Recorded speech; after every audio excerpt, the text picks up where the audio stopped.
तो देखते हैं हमारे फुटप्रिंट्स विदाउट फीट की बुक का चैप्टर नंबर 5, जिसका नाम भी फुटप्रिंट्स विदाउट फीट है, इसमें क्या दिया हुआ है। But before this let me tell you that in our second book footprint without feet, 2 chapters has been deleted for this year. Chapter number 3 and chapter number 4, they are deleted chapters for now. That's why we are directly moving to the chapter number 5, जिसका नाम है footprints without feet. It means पैरों के निशान पैरों के बिना. तो फुट का जो प्लूरल होता है वो होता है फीट. आप इस चीज़ को ध्यान रखना. अब देखते हैं, can a man become invisible. क्या एक पर्सन क्या वो इनविजिबल हो सकता है. This is the story of a scientist who discovers how to make himself invisible. तो ये स्टोरी किसकी है. एक साइंटिस्ट की स्टोरी है जो डिस्कवर करता है. किस चीज़ की डिस्कवरी करता है. How to become invisible. तो हमें इस स्टोरी में ये देखना है, डज ही यूज और मिस यूज हिज डिस्कवरी. तो जो वो डिस्कवरी करता है, क्या वो उस डिस्कवरी का मिसयूज़ करता है या वो उसको सही से यूज़ करता है. आपने एक मूवी देखी होगी मिस्टर इंडिया. तो उसमें जो मिस्टर इंडिया होता है उसको एक ऐसी वॉच मिल जाती है जिसको पहनते ही वो इनविजिबल हो जाता है. लेकिन उस पिक्चर में हमें ये दिखाया गया है कि जो मिस्टर इंडिया है वो अपनी उस पावर का सही यूज़ करता है, उसका मिसयूज़ नहीं करता.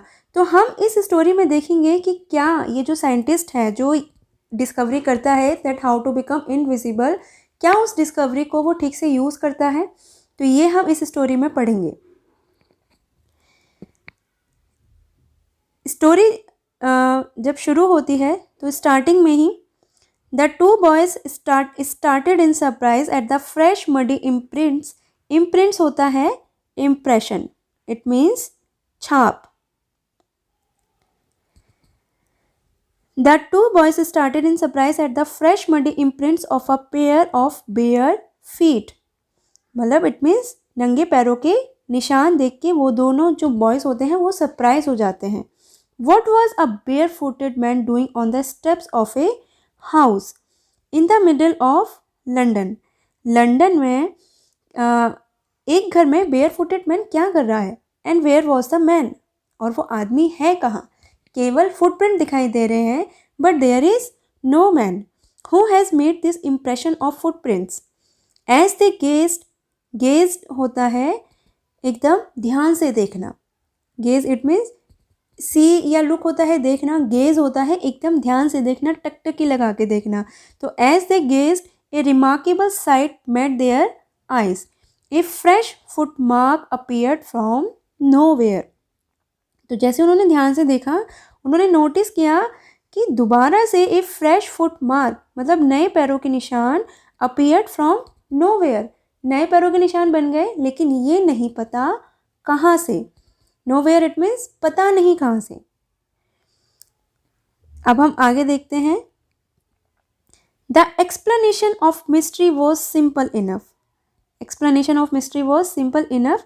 The bewildered boys had been following a scientist who had just discovered how to make the human body transparent. तो इसमें जो राइटर है वो बोल रहे हैं कि इस मिस्ट्री होता है रहस्य. हिंदी में हम इसको रहस्य बोलते हैं और इंग्लिश में हम इसको सीक्रेट भी बोल सकते हैं. तो the explanation of the secret और the mystery was really simple enough. The bewildered boys. Bewildered it means shocked, surprised, क्योंकि वो शॉक्ड हो गए थे. तो the bewildered boys had been following a scientist. वो किसको फॉलो कर रहे थे. एक साइंटिस्ट को फॉलो कर रहे थे. वो साइंटिस्ट हु, यहाँ पे देखो हु क्यों लगा है, क्योंकि जो साइंटिस्ट जो है वो पर्सन है और पर्सन के साथ जब हम उसको पर्सन के साथ जब हु लगता है तो वो उसको आगे डिफाइन करता है. साइंटिस्ट जिसने कि क्या करा, हु हैड जस्ट डिस्कवर्ड.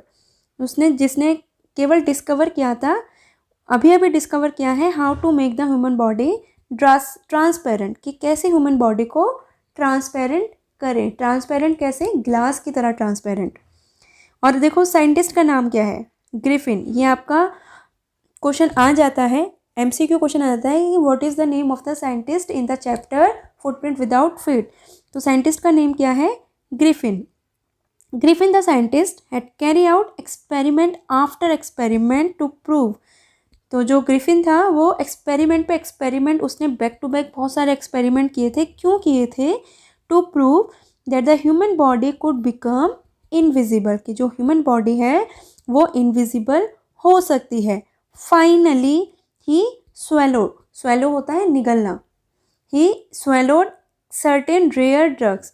तो उसने कुछ रेयर होता है मुश्किल से मिलने वाली, यहाँ पे है रेयर ड्रग्स, इट मीन्स मुश्किल से मिलने वाले ड्रग्स उसने ऐसे ढूंढ लिए, उसने उसको ड्रग को स्वेलो कर लिया, निगल लिया, and his body became as transparent as a sheet of glass though it also remained as solid as glass.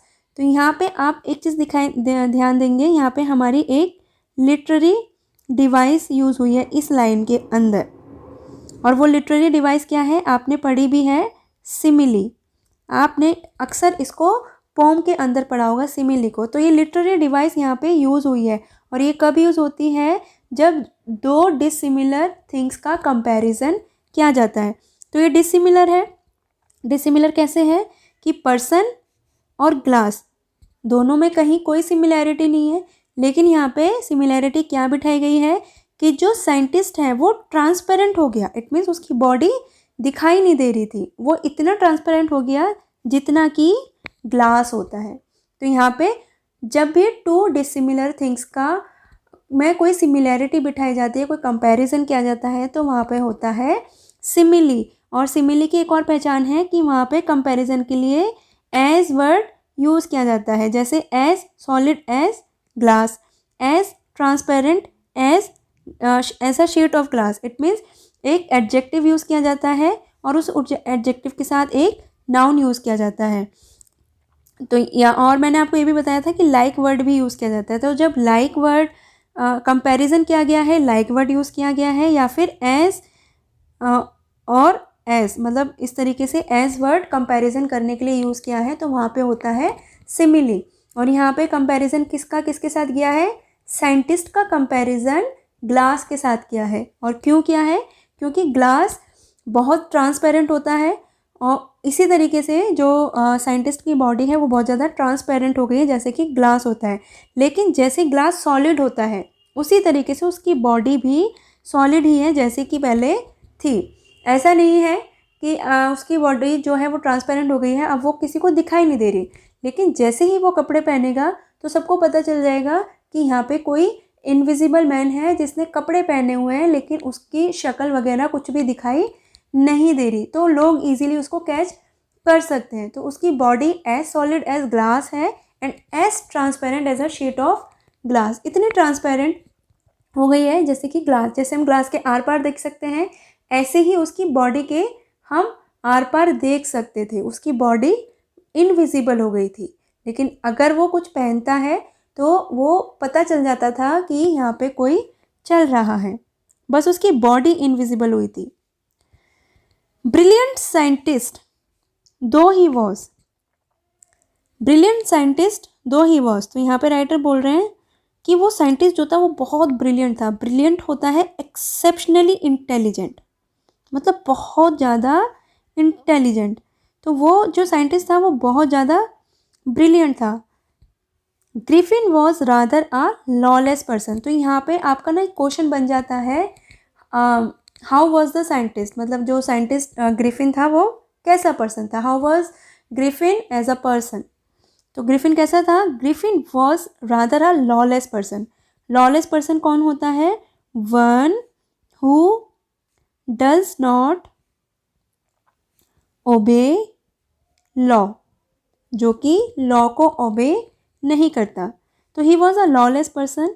His landlord disliked him. जो उसके लैंडलॉर्ड थे, मकान मालिक थे, वो उसको डिसलाइक करते थे, बिल्कुल भी पसंद नहीं करते थे। And try to eject him, उसको निकालने की भी कोशिश की। इन रिवेंज, तो बदला लेने के लिए, इन रिवेंज बदला लेने के लिए उसने क्या करा? Griffin set fire to the house. तो ग्रिफिन ने क्या कर दिया? लैंडलॉर्ड के घर को आग लगा दी। To get away without being seen he had to remove his clothes. तो भागने के लिए मतलब कोई उसको देखे ना, इस चीज़ से बचने के लिए कि कोई उसको देखे ना, he had to remove his clothes, उसको अपने कपड़े उतारने पड़े। Thus it was that he became a homeless wanderer. अब इस तरीके से वो कैसा हो गया, homeless wanderer. Wanderer it means जो कि वॉन्डरर होते हैं घुमक्कड़, कि अब वो केवल घूम सकता था, वो एक वॉन्डरर बन गया था। कैसा वॉन्डरर, होमलेस, जिसके पास घर नहीं है, क्लोथ्स नहीं है, मनी नहीं है, एंड क्वाइट इनविजिबल, और वो इनविजिबल भी है। Until he happened to step in some mud and left footprint as he walked.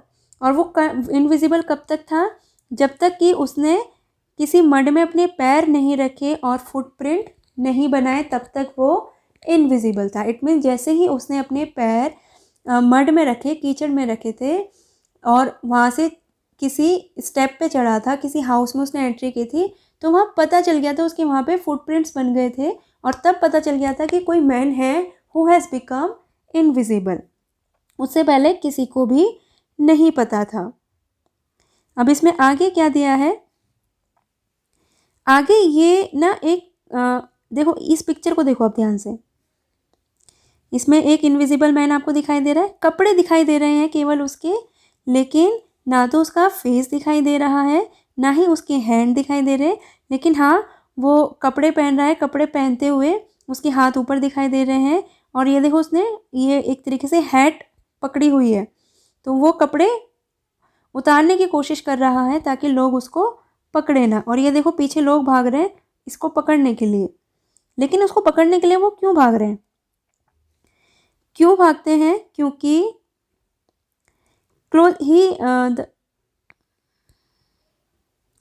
Because he entered a shop. He entered a shop क्योंकि मिड विंटर थी, और लंदन में विंटर में रहना बहुत ज़्यादा मुश्किल है। The air was bitterly cold. Bitterly cold होता है बहुत ज़्यादा ठंड। जब हम बोलते हैं ना कि आज बहुत ज़्यादा ठंड है, एकदम कप कप आने वाली ठंड, तो उसको बोलते हैं bitterly cold. The air was bitterly cold and he could not do without clothes. वो ट्रांसपेरेंट बेशक हो गया था, लेकिन सब चीज़ें वो फील कर रहा था। ठंड है तो वो ठंड को भी फील कर रहा था। Instead of walking about the street, he decided to slip into a big London store. तो उसने क्या डिसाइड करा कि मैं गली में घूमने की जगह मैं कहाँ चला जाऊँ, into a big London store. London store में चला जाऊँ किस चीज़ के लिए, for warmth, गर्मी लेने के लिए, because it was a frosty cold, bitterly cold. तो जैसे ही वो उसमें घुसता है तो वहाँ पे अब ऐसा पर्सन जो कि लॉलेस पर्सन है, और उसको शॉप मिल जाती है, शॉप में कोई भी नहीं होता, तो वो उस चीज़ का पूरा पूरा फ़ायदा उठाता है। तो वो क्या करता है, ही ब्रोक ओपन बॉक्सेस, जो बॉक्सेस ओपन थे उनको उसने तोड़ दिया, रैपर्स को खोल दिया, and fitted himself out with warm clothes, और अपने लिए क्या निकालिए, वार्म क्लोथ्स निकालिए, अपने साइज़ के warm clothes. Soon with shoes and overcoat, तो उसने क्या क्या निकाला, shoes, overcoat, wide brimmed hat, he became a fully dressed and visible person. तो जैसे उसने ये सब पहना, ओवरकोट पहना, हैट पहनी, सब कुछ पहन लिया, तो वो एक विजिबल पर्सन लगने लगा, जैसे कि आप इस पिक्चर में देख रहे हो। पता चल रहा है कि एक पर्सन है, लेकिन बस उसका मुंह वगैरह नहीं दिख रहा है। Finally he settle down to sleep on a pile of quilts. Quilts होती हैं कंबल, किल्ट्स होती हैं रजाई, हम सर्दियों में इसको यूज़ करते हैं। तो उसने अपने आप को वो किल्ट्स के नीचे, किल्ट्स के साथ वो सो गया अच्छे से, खाना वाना खा के, कोल्ड मीट, कॉफ़ी वगैरह ये सब खा के वो अच्छे से सो गया। If only Griffin had manage to wake up in good time all might have been well. अगर वो टाइम से उठ चुका होता तो सब कुछ बहुत ठीक चल रहा था। एज इट वॉज, क्योंकि वो बहुत ज़्यादा थक भी गया था और उसको ठंड भी लग रही थी, तो जैसे उसको गर्मी मिली ना, वो बहुत देर तक सोता रह गया। अब आप आगे इजीली गैस कर सकते हो कि जब वो सोता रह गया, हमारी शॉप में कोई चोर घुस जाएगा, और चोर सोता रह गया, सुबह उठा ही नहीं, दुकान का जो मालिक है वो आ गया, तो क्या होगा। यही चीज़ इसके साथ भी हुई, ग्रिफिन के साथ। He did not wake up until the assistants were already arriving next week. तो वो कब तक नहीं उठा, जब तक कि शॉप का असिस्टेंट नेक्स्ट मॉर्निंग आ नहीं गया। When he saw a couple of them, जैसे उसने उनमें से एक दो लोगों को देखा, couple of them, एक दो को देखा वहाँ से उनको आते हुए, he panicked, panicked it means nervous होना, वो नर्वस हो गया, he panicked and began to run, और उसने भागना शुरू कर दिया. They naturally gave chase, gave chase is it means उसके पीछे भागे, run after, they naturally gave chase. तो जाहिर सी बात है हमारी शॉप में ऐसा कोई पर्सन बैठा जिसको हम जानते भी नहीं हैं और वो इनविजिबल भी है, चोरी से कोई घुस गया है, तो क्या होगा, दे नेचुरली गेव चेस, उन्होंने उसका नेचुरली पीछा किया. In the end he was able to escape only by quickly taking off his newly found clothes.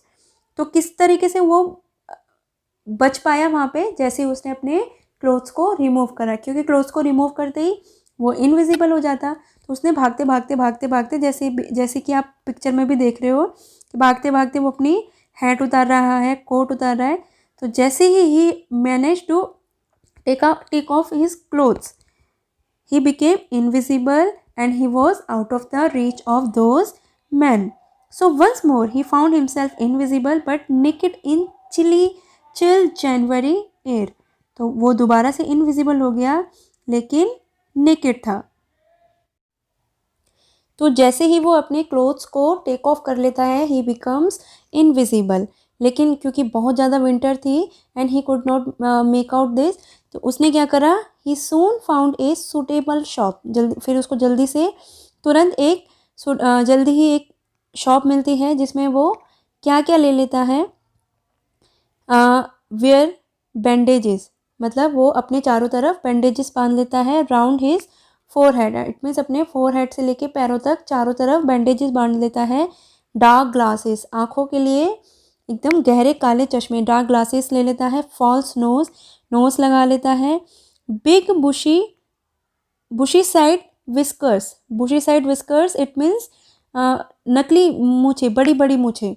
And a large head, और एक बड़ी हेड. तो अपना एक आर्टिफिशियल फिजिकल अपीयरेंस वो तैयार कर लेता है, जिसमें क्या करता है, अपने चारों ओर तो बैंडेजेस लपेट लेता है और डार्क ग्लासेस लगा लेता है आँखों के लिए, फॉल्स नोज लगा लेता है और विस्कर्स लगा लेता है, मूछें लगा लेता है. एंड ए लार्ज हैट, और हैट पहन लेता है. तो to escape without being seen he callously attack the shopkeeper from behind. तो कोई उसको देख ना ले, तो बड़ी चालाकी से वो क्या करता है, शॉपकीपर को पीछे से अटैक करता है. तो जैसे ही उसको जो शॉपकीपर है वो अनकॉन्शियस हो जाता है, he robbed him all the money he could find. तो उसने उसकी जो भी मनी उसको मिली सब कुछ उसने चुरा लिया. अब आगे हम क्या देखेंगे इसमें, why does Mrs hall find the scientist eccentric. Eccentric होता है स्ट्रेंज, अजीब, बहुत अजीब. तो मिसिस हॉल के बारे में हम आगे पढ़ेंगे. तो मिसिस हॉल को साइंटिस्ट जो है वो एक्सेंट्रिक क्यों लगता है, what curious episode occur in the study. तो आगे जो स्टडी रूम है, स्टडी रूम में क्यूरियस एपिसोड, कौन सा क्यूरियस एपिसोड होता है. What other extraordinary things happen at the inn. Inn होती है धर्मशाला जहाँ पे लोग ठहरने के लिए आते हैं. तो इन में क्या एक्स्ट्रा ऑर्डिनरी थिंग्स और होती हैं जिनको हम यहाँ आगे पढ़ेंगे. तो the arrival of a stranger at an inn winter was in any case an unusual event. तो विंटर के टाइम पे एक स्ट्रेंजर का आना, वो भी इन में, तो it was an unusual event. ये नॉर्मल नहीं था, ये एक अनयूजुअल इवेंट था जो कि रोज़ रोज़ नहीं होता. A stranger of such uncommon appearance, एक ऐसा स्ट्रेंजर और उसकी बड़ी अनकॉमन सी अपीयरेंस, इट मीन्स ऐसी अपीयरेंस ना देखी ना सुनी. Set all tongues wagging, it means सबको बात करने का मौका मिल गया. तो ऐसी अपीयरेंस बहुत अनकॉमन सी अपीयरेंस, ऐसी अपीयरेंस किसी की होती ही नहीं है. अनकॉमन सी अपीयरेंस इट मीन्स कैसे आप दिखते हो, आपके फिजिकल कैरेक्टरिस्टिक्स के, जैसे आपका नाक, मुंह, बाल, तो ये सब आपके फिजिकल अपीयरेंस में आते हैं. तो बड़ी अनकॉमन सी अपीयरेंस थी, उसकी वजह से सबकी जो टंग थी वो वैग होने लगी. इट मीन्स सब लोग बातें बनाने लगे. मिसिस हॉल, अब मिसिस हॉल कौन थी, आपका क्वेश्चन मोस्टली पूछ लिया जाता है, हु वॉज मिसिस हॉल। तो मिसिस हॉल कौन थी? She was the landlords wife, वो मकान मालिक की वाइफ थी जहाँ पे जो ग्रिफिन है, जहाँ पे उसने रूम रेंट पे लिया था। Mrs Hall made every effort to be friendly. तो मिसिस हॉल ने पूरी कोशिश करी ग्रिफिन से फ्रेंडली होने की, but Griffin had no desire to talk, but he did not show any desire to talk and told her my reason for coming. और उसने, जो ग्रिफिन था, उसने साफ साफ बोल दिया my reason for coming to Iping. Iping यहाँ पे है जगह का नाम। तो my reason for coming to Iping is a desire for solitude. तो वो इपिंग में क्यों आया है? क्योंकि वो एकांत चाहता है। सॉलिट्यूड होता है एकांत, desire of solitude. I do not wish to be disturb in my work. तो मैं मेरे काम में कोई डिस्टर्बेंस नहीं चाहता। बिसाइड्स, इसके अलावा, an accident has affected my face. इसके अलावा एक एक्सीडेंट ने मेरे फेस को बिगाड़ दिया है, क्योंकि सब उसके फेस की तरफ देख रहे थे कि बड़ा अनकॉमन सा अपीयरेंस है। तो वो साफ साफ बोल देता है कि ये जो मेरी अपीयरेंस है, it is because of an accident. Satisfied, तो जो मिसेस हॉल थी वो इस आंसर से सेटिस्फाइड हो गई। और हालांकि उनको पता था कि जो उनका गेस्ट है, he was an eccentric scientist, कि वो बड़ा एक्सेंट्रिक साइंटिस्ट है, स्ट्रेंज सा साइंटिस्ट है। And in view of the fact that he had paid her in advance. अब क्योंकि उसने जो रेंट था वो एडवांस में दिया था, उसने एक्स्ट्रा दे दिया था, Mrs Hall was prepare to excuse his strange habits and irritable temper. इसलिए मिसेस हॉल ने उसको कुछ भी नहीं किया, उन्होंने उसकी स्ट्रेंज हैबिट्स को भी एक्सक्यूज़ कर दिया, माफ़ कर दिया।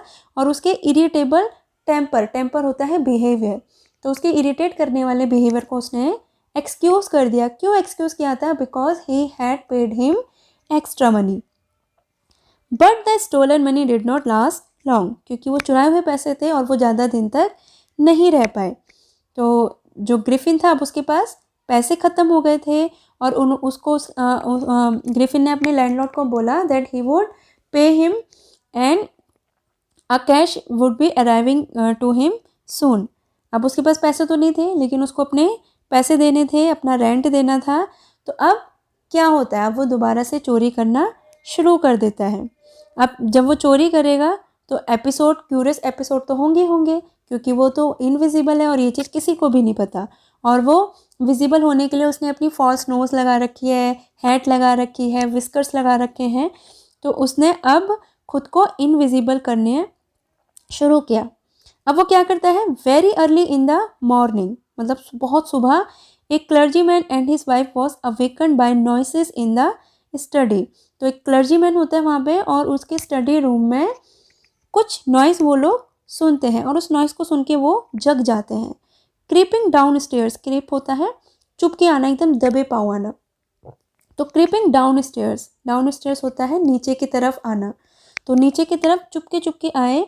दे heard the chink of money, और उन्होंने क्या सुना कि एक चिंक ऑफ मनी होता है पैसों की गड्डी। तो they heard the chink of money being taken from the clergyman's desk. तो उन्होंने सुना कि उनकी एक पैसों की गड्डी क्लर्जीमैन के डेस्क से निकाली जा रही है। विदाउट मेकिंग एनी नॉइस, बिना शोर किए, and with a poker grasped firmly in his hand, the clergyman flung open the door. बिना शोर किए और एक पोकर अपने हाथ में बहुत तेज़ी से पकड़े हुए, जो क्लर्जीमैन होता है ना, दरवाज़ा खोलता है और बोलता है सरेंडर। इट मीन्स सरेंडर कर दो, जहाँ हो वहीं खड़े रहो, सरेंडर करो। अब वो सरेंडर करने को किसको बोलेगा? क्योंकि वहाँ पे तो कोई है ही नहीं, चोरी तो हो रही है, लेकिन वो जो पर्सन है वो इनविजिबल है, अब उसको तो कुछ दिखाई नहीं दे रहा। तो टू हिज अमेजमेंट, मतलब it means to his surprise, he realise that the room appear to be empty. Room में तो कोई भी नहीं था। And he and his wife were shocked. They looked under the desk, behind the curtains, even up the chimney. उन्होंने chimney में ऊपर की तरफ देखा, डेस्क के नीचे देखा, कर्टेन्स के पीछे देखा, but there was no one. Yet the desk had been opened and the housekeeping money was missing. फिर भी डेस्क ओपन था और जो मनी थी वो मिसिंग थी। तो जो क्लर्जी मैन था, जाहिर सी बात है कि कोई भी नहीं है, फिर भी चोरी हुई है, कुछ भी नहीं दिखा, कोई भी नहीं दिखा रूम में। तो जो क्लर्जीमैन था उसने वो चिल्लाया extraordinary affair, extraordinary affair. It means ऐसी चीज़ जो कभी नहीं हुई, extraordinary affair. But it was not as extraordinary as the behaviour of Mrs Hall's furniture a little later that morning.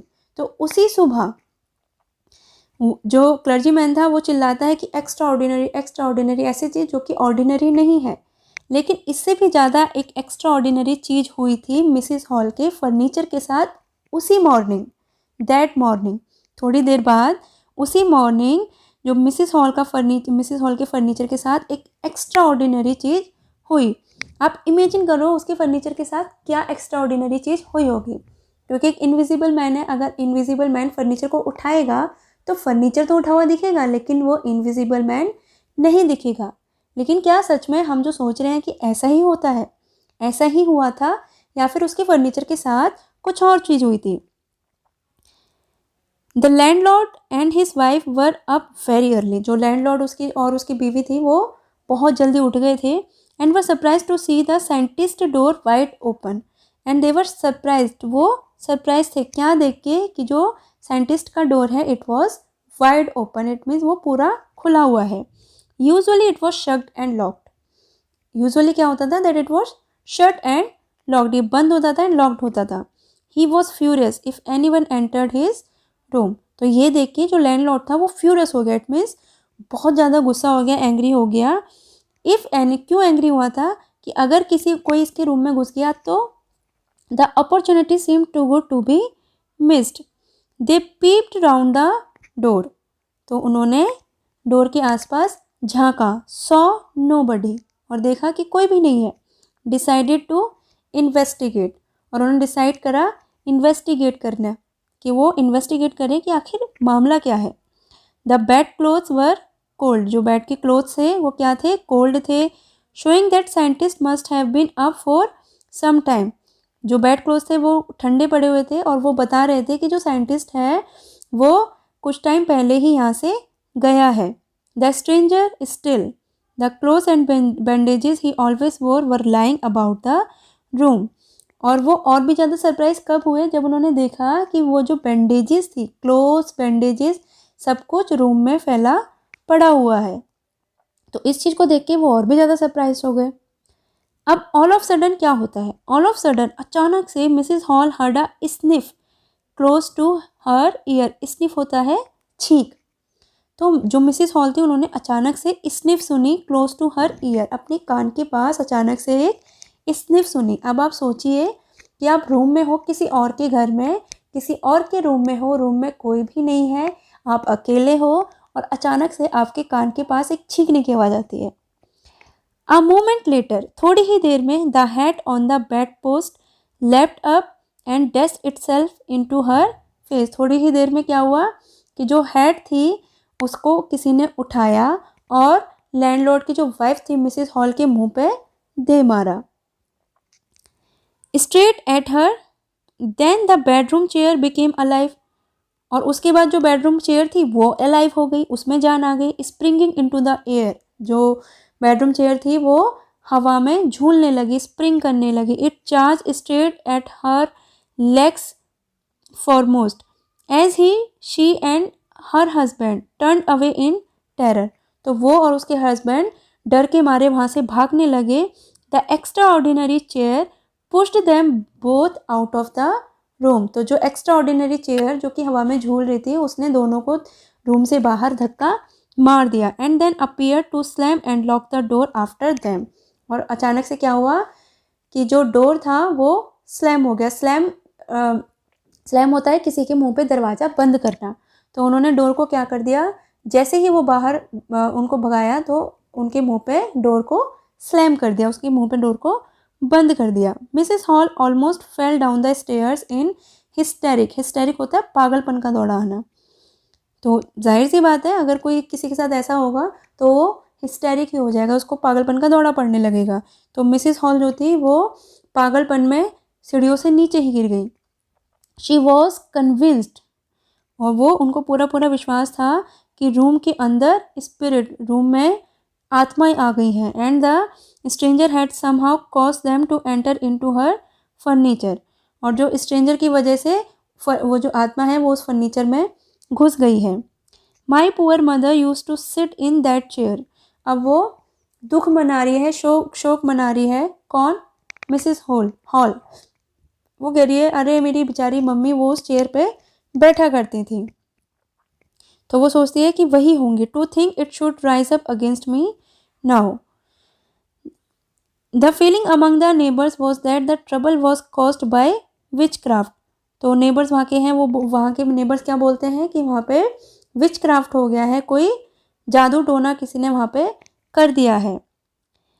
When news of the burglary at the clergyman's home became known, जब burglary की news, it means लूट की news पूरे यहाँ सब जगह फैली, clergyman की यहाँ लूट हुई थी, चोरी हुई थी, जब वो न्यूज़ सब जगह फैली, the strange scientist was strongly suspected. तो सबने किस पे शक किया? साइंटिस्ट पे। सस्पिशन ग्रो इवन स्ट्रॉन्गर, जो सस्पिशन था, शक था, वो और भी ज़्यादा स्ट्रॉन्ग हो गया। कब हुआ? When he suddenly produce some ready cash. तो सब साइंटिस्ट पे शक क्यों करने लगे? क्योंकि कुछ दिनों तक पहले तक उसके पास पैसे नहीं थे और अचानक से उसने अपना रेडी कैश दे दिया, अचानक से उसने अपना रेंट दे दिया। Though he had admitted not long before that he had no money, और उसने कुछ टाइम पहले ही बोला था कि उसके पास पैसे नहीं है, और अचानक से उसके पास रेडी कैश आ जाता है। इट मीन्स उसके पास कैश आ जाता है। और क्लर्जीमैन के यहाँ चोरी भी होती है, तो सबको डाउट हो जाता है कि जो चोरी की है वो साइंटिस्ट नहीं की है। The village constable was secretly sent for. अब किसी ने साइंटिस्ट को तो कुछ नहीं बोला, लेकिन विलेज कॉन्स्टेबल को सबने चुपके से बता दिया। Instead of waiting for the constable, constable की वेट करने की जगह, इंस्टेड ऑफ होता है कि बजाय, कांस्टेबल का वेट करने के बजाय Mrs Hall went to the scientist. Mrs Hall कहाँ गई? साइंटिस्ट के पास। Who had somehow mysteriously appeared from his empty room, जो कि उसके एम्प्टी बेडरूम में किसी तरीके से दिख गया। तो जो मिसेस हॉल है वो उनसे पूछती हैं, I want to know what you have been doing to my chair upstairs. तो वो पूछती हैं कि मैं जानना चाहती हूँ कि तुम ऊपर मेरी चेयर के साथ क्या कर रहे थे। I want to know how it is you came out of an empty room and how you entered a locked room. और मैं जानना चाहती हूँ कि कैसे तुम एक एम्प्टी रूम में आ जाते हो और कैसे एक लॉक्ड रूम में एंटर कर जाते हो। तो ये देखो, ये इन्होंने पिक्चर में आपको ये दिख रहा है, ये साइंटिस्ट है, ये इसने अपने फेस बनाने के लिए इसने चारों तरफ बैंडेज लगाई हुई है। और इसमें हमें हैट नहीं दिखाई, हैट ये पहले पहन चुका होता है। तो इस तरीके से आप इमेजिन कर सकते हो। ये देखो यहाँ पे ये इसने ये जो ग्लास था, डार्क ग्लास, ये इसको उतार रहा है, हैट इसने फेंक दी है, तो ये इनविजिबल होने के लिए दोबारा से कपड़े उतारता है। तो जैसे ही वो साइंटिस्ट से पूछती है कि क्यों ऐसा कैसे हो जाता है कि तुम एक एम्प्टी रूम में घुस जाते हो और लॉक्ड रूम में तुम एंटर ले लेते हो, तो scientist was always quick tempered. Quick tempered होता है शॉर्ट टेम्पर्ड, जल्दी से गुस्सा आना। तो साइंटिस्ट शॉर्ट टेम्पर्ड था एंड ही बिकेम फ्यूरियस, और उसको जल्दी से गुस्सा आ गया। यू डोंट अंडरस्टैंड हु और व्हाट आई एम। तो वो चिल्ला के पड़ता है, तुम्हें नहीं पता, तुम नहीं समझते कि मैं कौन हूँ, क्यों, क्या हूँ। Very well, I will show you. तो मैं तुम्हें दिखाता हूँ कि मैं क्या हूँ। Suddenly he threw of bandages. Through of it means दूर फेंकना। तो उसने क्या करना शुरू कर दिया? बैंडेजेस फेंकना, विस्कर्स फेंकना, स्पेक्टिकल्स, इवन नोज, उसने ये सब कुछ फेंकना शुरू कर दिया। It took him only a minute to do this, और ये सब कुछ उसने कुछ मिनटों में ही कर दिया। द हॉरिफाइड पीपल, मीन्स डरे हुए लोग, in the bar found themself staring at a headless man, और सब लोग स्टेयर करने लगे, घूरने लगे एक हेडलेस मैन को। हेडलेस जिसका हेड नहीं है। मिस्टर जेफर्स, मिस्टर जेफर कौन है? कांस्टेबल। मिस्टर जेफर अब आते हैं एंड वॉज क्वाइट सरप्राइज्ड, और वो सरप्राइज थे to find that he had to arrest a man without a head, कि उनको एक ऐसे मैन को पकड़ना है जिसका हेड ही नहीं है। But Jaffers was not easily prevented from doing his duty, लेकिन जेफर को it was not easy to stop him from doing his duty. If a magistrate's warrant ordered a person's arrest, then that person had to be arrested. अगर किसी magistrate ने Mr Jaffers को बोल दिया that you have to arrest this person, then he would arrest the person with और without his head. उसका head है या नहीं है, but Mr Jaffers would arrest the person. तो क्या मिस्टर जेफर उस साइंटिस्ट को पकड़ पाते हैं? There followed a remarkable scene as the policeman tried to get hold of a man who was becoming more and more invisible. अब जो mister जेफर था वो किसके पीछे भागते हैं, किसको पकड़ने के लिए भागते हैं? A man who was becoming more and more invisible. तो पहले उसने बैंडेज हटाई, हैट हटाई, नोज हटाई, ये सब हटाता है। उसके बाद धीरे धीरे धीरे धीरे वो अपने सारे कपड़े हटाना शुरू करता है। तो जैसे ही वो अपने कपड़े हटाता है, he became more and more invisible, वो इनविजिबल होता चला जाता है। As he threw off one garment after another, जैसे एक के बाद एक कपड़ा वो उतारता है, he become more and more invisible. Finally a shirt flew into the air. Finally जो एक शर्ट बची थी, it flew into the air and the constable found himself struggling with someone he could not see it. और finally constable उसको देख रहा होता है जो कि दिखाई नहीं देता। तो कांस्टेबल क्या उसको पकड़ पाता है? नहीं पकड़ पाता। मिस्टर जेफर को नहीं पकड़ पाते।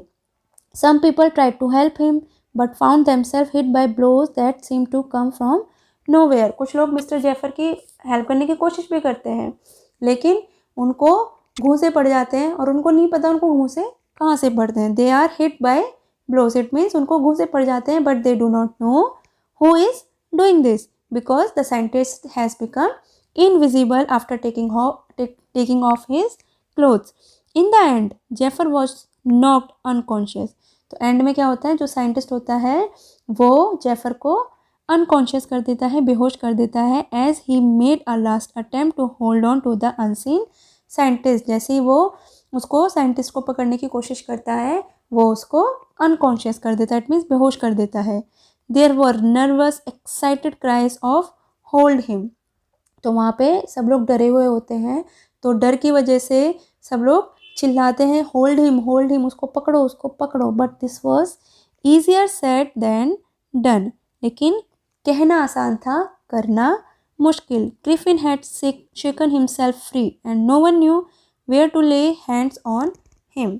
तो ग्रिफिन अपने आप को फ्री कर चुका था, अपने सारे कपड़े उतार चुका था, and he had become invisible. So no one knew how to hold him, where to lay hands on him. कहाँ उसको पकड़े, कहाँ पे हाथ रखे जहाँ से वो हम उसको पकड़ पाए. So this was the story Footprint Without Feet, which was written by H.G.